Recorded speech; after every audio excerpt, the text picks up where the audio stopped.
کابینہ کو بریفنگ دی جائے گی۔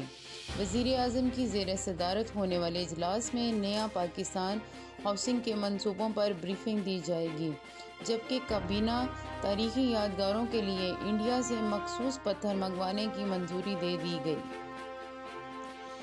1 فروری سے پیٹرولیم مصنوعات کی قیمتوں میں 12 روپے فی لیٹر تک اضافے کا امکان ہے۔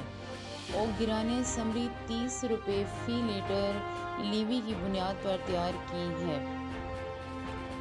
بھارت میں 4000 پائلٹس کا جعلی دستاویزات کے ذریعے لائسنس حاصل کرنے کا انکشاف ہوا ہے۔